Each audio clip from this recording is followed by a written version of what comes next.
Dans cette vidéo, je vais juste faire une petite pause et on ne va pas parler de programmation. On va rapidement voir l'animation des feuilles de sprite. Donc là, je vais vraiment vous montrer de l'animation basique, juste lecture de sprite.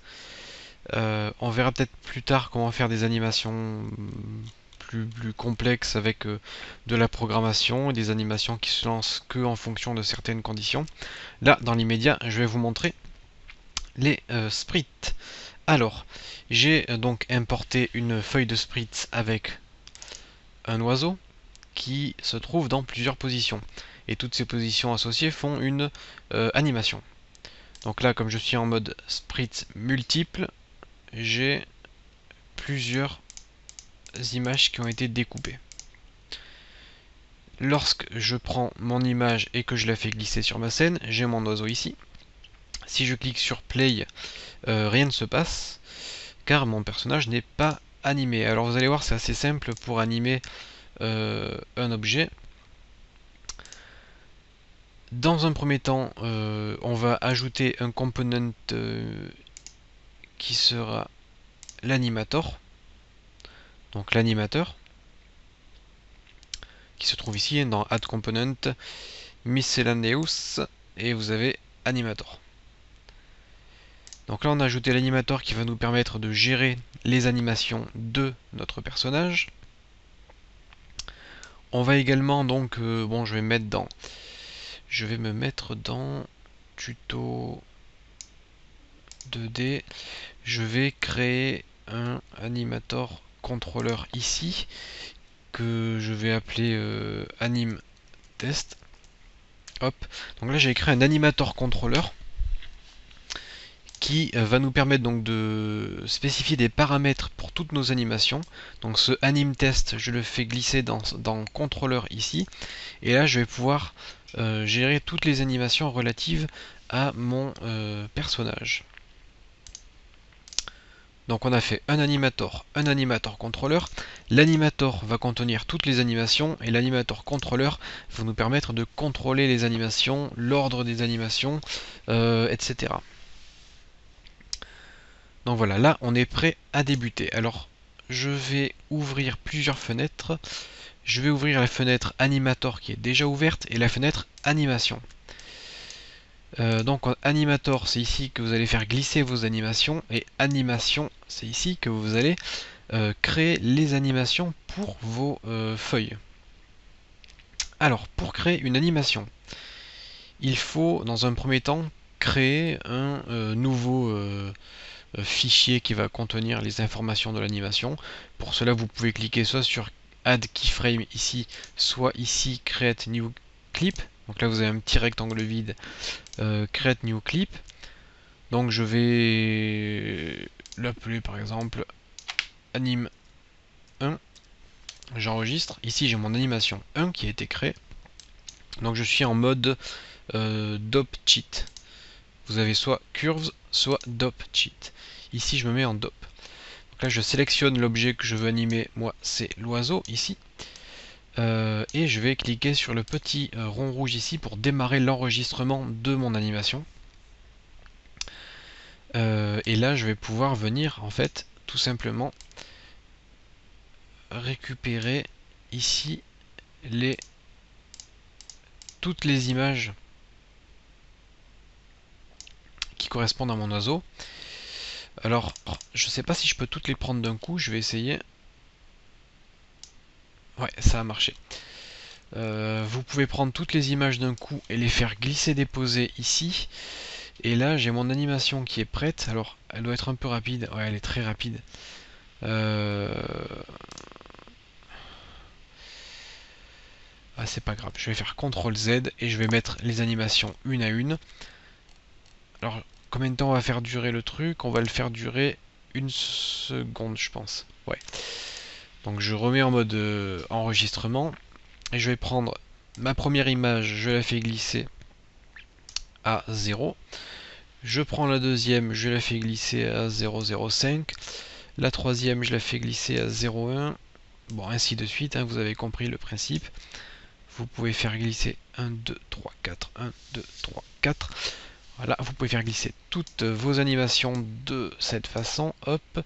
Donc là, dans ma timeline, je vais avoir toutes mes images. Donc je peux les déplacer évidemment. Et là, donc là,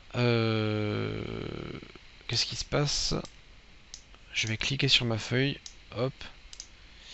Je clique sur Play. Et là, on voit que mon objet a été animé. Donc là j'ai bien toutes mes feuilles animées, donc qui s'affichent les unes à la suite des autres. Et lorsque je clique sur Play, j'ai bien mon oiseau ici qui est animé et qui bat des ailes. Bon, j'ai un petit souci au niveau d'une animation car j'ai dû mettre une feuille au mauvais endroit, du coup j'ai un petit saut, mais c'est pas bien grave. Vous avez compris le principe. On a créé l'animator contrôleur, on a créé l'animation, et comme par magie, normalement, voilà, notre animation 1 est apparue dans notre animator. Donc voilà pour cet animator. Donc l'animation 1 est apparue ici, et c'est l'animation qui se joue par défaut. Si je clique sur Play, on a bien l'anime qui se joue en boucle. Donc voilà, l'oiseau bouge en boucle et ne s'arrêtera jamais. Alors vous pouvez créer des transitions et spécifier les conditions qui feront que cette animation se jouera ou pas. Donc voilà, nous on va laisser comme ça pour le moment. On peut aussi ajouter des paramètres, par exemple un paramètre booléen, et vous pouvez appeler ce paramètre canFly. Hop. Et au niveau des conditions, vous pouvez dire si canFly est égal à true, à ce moment-là, tu peux jouer l'animation. Et à ce moment-là, l'animation se jouera uniquement si canFly est égal à true. Et après, en code, en C#, on va pouvoir modifier la valeur de cette variable avec la fonction setBool. Donc dans la documentation, vous avez des super explications sur cette fonction setBool et sur le animator, avec tout ce que vous pouvez faire sur l'animator. Et vous avez un code d'exemple assez complet. Alors, comment ça marche? Dans l'animator contrôleur, au niveau des paramètres, vous pouvez spécifier des paramètres comme la vitesse, la direction, est-ce qu'il est en train de sauter ou pas. Donc vous spécifiez tous les paramètres que vous voulez. Ce sont les paramètres qui vont permettre de décider si vous jouez l'animation de marche, de course, de saut, etc. Dans votre script C#, donc on le fera peut-être au cours de cette formation. Dans votre script C#, vous créez une variable animator, donc de type animator et qui s'appelle animator. Donc dans la fonction start, vous dites animator est égal à getComponent animator. Donc faites bien un copier-coller avec la bonne syntaxe. Alors là, ce qu'on fait, c'est qu'on dit que animator est égal au composant animator de notre objet. Donc ça va récupérer l'animator de notre objet actuel. Voilà. Ensuite, dans la fonction update, si un animator est spécifié, donc on peut récupérer les infos, etc., etc. Et ce qui est intéressant, c'est, par exemple ici, on a une condition if input.getButton fire1. Donc input.getButton, ça récupère un bouton que l'on appuie, donc clavier souris, et fire1, c'est le clic gauche de la souris. Donc si on appuie sur le bouton gauche de la souris, à ce moment-là, on va dire animator, qui est notre animator, .setBool, donc on va créer une variable paramètre. Cette variable, c'est jump, et on veut que jump est égal à true. Et là, donc on avait bien une variable, enfin un paramètre jump qui va passer à true. Et vous pouvez très bien jouer une animation si cette variable est égale à true. Donc voilà, c'est vraiment très simple. Je vous conseille de mettre ce site en favori. D'ailleurs, hop, je le fais, je conserve l'adresse, car c'est un bon exemple qu'on pourra mettre en place pour voir le fonctionnement des animators. Ok, et donc on a aussi d'autres façons d'animer les objets. Donc si je fais CTRL 6, non ça marche pas. C'est quoi? C'est si CTRL 6 normalement. C'est pas bien grave. Donc je vais réouvrir le animation sans le raccourci clavier. Et ce que je vais faire, c'est que je vais faire new clip que je vais appeler anim 2 et je vais vous montrer comment on va pouvoir créer une seconde animation mais de façon différente. Donc je suis toujours sur mon objet. Je vais me mettre en mode curve. Je vais démarrer l'enregistrement et là vous pouvez, en cliquant sur Add Curve, vous pouvez agir sur certains paramètres. Par exemple le transform et le transform position. Donc je me mets en 0. En 0, je veux que mon oiseau se trouve ici. En 0,3, je veux qu'il se trouve ici. Et en 0,5, je veux que mon oiseau se trouve là. Hop. Donc vous voyez que les courbes ont été modifiées. Et là, si je lance mon animation, on voit que mon oiseau bouge. Donc j'ai tout simplement joué sur la position de mon oiseau et au cours du temps je fais varier la position. Donc vous pouvez éditer les courbes manuellement si vous le souhaitez. Voilà. Donc là on a un oiseau qui tombe. C'est très bien, cette animation me convient. Hop. Je quitte, je vais dans mon contrôleur. J'ai mon animation 1 qui est l'animation qui se joue par défaut et je peux très bien faire une transition entre l'animation 1 et l'animation 2 et je vais créer un paramètre de type bool et isDead. Voilà. Donc là je crée un paramètre de type isDead et je vais modifier donc ma transition et je vais dire tu me joues l'animation 2 si la condition isDead est respectée, donc si isDead est égal à true.